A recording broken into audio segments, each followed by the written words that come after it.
காங்கிரஸ் பார்த்தீங்கன்னா அவரோட கிறிஸ் சோடங்கர் அவர் வந்து பார்த்தீங்கன்னா ஒரு நேற்று வந்து ஒரு ரிப்போர்ட்டருக்கு வந்து ஒரு ப்ரெஸ் நியூஸில் வந்து நாங்கள் எல்லா கட்சிகிட்டையும் பேசிக்கிட்டு இருக்கோம். அப்வியஸ்லி எல்லா கட்சிகிட்டையும் பேசிட்டு தான் இருப்பாங்க. பட் காங்கிரஸ் வந்து இன்னும் திமுக வந்து ப்ளே பண்ணிட்டு தான் இருக்காங்களா?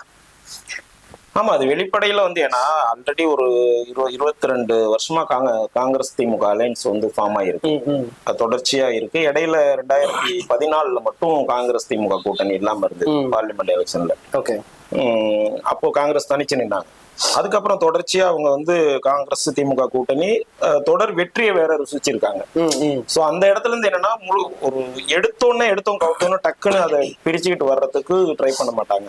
முடிஞ்ச அளவுக்கு இவங்க டிமாண்டை வந்து அங்க கொடுத்து அந்த டிமாண்ட் சக்சஸ்னா அங்கேயே இருக்க ட்ரை பண்ணுவாங்க.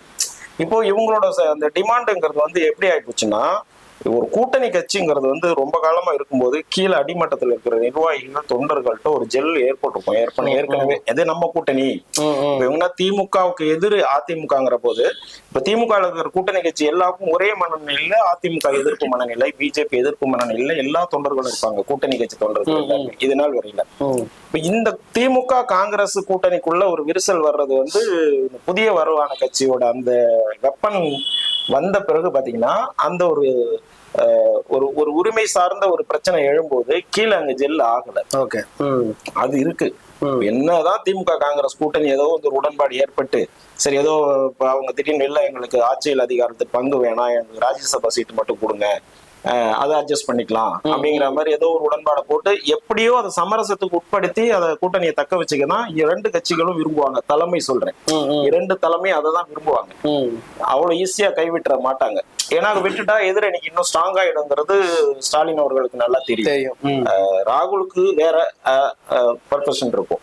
பட் ஸ்டாலினோட பார்வையில இதை விட்டுட்டா அங்க போய் இன்னும் கொஞ்சம் ஸ்ட்ராங் ஆயிடும். ஏற்கனவே எதிர்ப்பு பலமா இருக்கும்போது இன்னும் கொஞ்சம் கூடுதல் வலிமை சேர்த்துருங்கிறதுனால அதை விட ட்ரை பண்ணுவாங்க, விட மாட்டாங்க, அதை தக்க வைக்க ட்ரை பண்ணுவாங்க.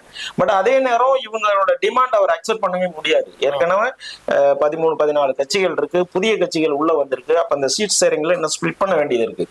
இப்போ ரீசெண்டா அந்த பேச்சுவார்த்தையில கூட ஏற்கனவே 21ல வாங்கின கட்சி கொடுத்த சீட்லயே 1-2 குறைக்க சொல்லி பேச்சுவார்த்தை நடக்கிறதா நம்ம பாக்குறோம். அப்ப காங்கிரஸ் அவங்க வந்து இப்ப இவங்க அதிகம் கேட்கறாங்க, ஆனா காங்கிரஸ்ல குறைக்கிறதுக்கு ட்ரை பண்ணுவாங்க. நீங்க 25 வாங்கி 18 தானே ஜெயிச்சிருக்கீங்க, இந்த தடவை வந்து நீங்க இன்னும் கொஞ்சம் குறைச்சிக்கிட்டு அதை 22 வின்னபிலிட்டியை வந்து நம்ம கூட்டிக்கலாம் அப்படிங்கிற மாதிரி பிளான் பண்ணுவாங்க. இது எந்த அளவுக்கு சாத்தியப்படும் கேட்க முடியாது. ஏன்னா அதிகமா கேட்டு ஆட்சியில் அதிகாரத்துல பங்கு, எங்களுக்கு மந்திரி சபையில இடம் அப்படின்லாம் கேட்கும்போது நீங்க அதை குறைச்சி கொடுத்து அதை செட் பண்றது அவ்வளோ சாத்தியம் இல்லை.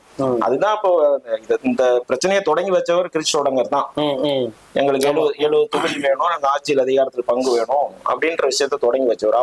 அவரு ஒரு சில குரூப் வந்து ஸ்ட்ராங்கா இருக்கு.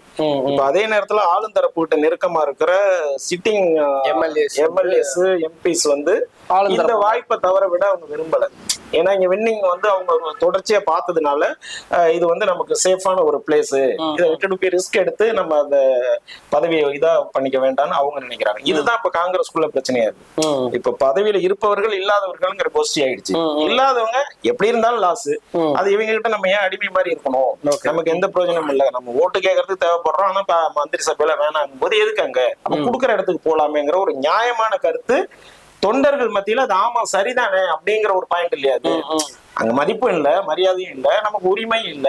அதை விட்டுட்டு உரிமையை தர்றேங்கிற ஒரு இடத்துக்கு போகலாமே, நம்ம இலக்கம் என்ன இருக்குங்கும் போது அது பரவலா தொண்டர்கள் மத்தியில அது சரியான கருத்தா போயிடுச்சு. பதவியில் இருப்பவர்களுக்கு அது ஆபத்தான கருத்தா இருக்கு. அப்ப பதவியில் இருப்பவங்க அதிகாரத்துல இருக்கிறதுனால அதை இப்ப வந்து விடாம புடிச்சு தொங்கிட்டு இருக்காங்க. இல்ல அடுத்த எலெக்ஷன்ல இவங்க ஜெயிப்பாங்கன்னு உறுதி இல்ல. அததான் இல்லைன்னா கூட வாய்ப்பு இருக்குங்கிற இடத்துல அவங்க இருக்காங்க. ஏன்னா இது அன்ப்ரூவ்டு பார்ட்டியா இருக்கு இல்லையா தாவேகா.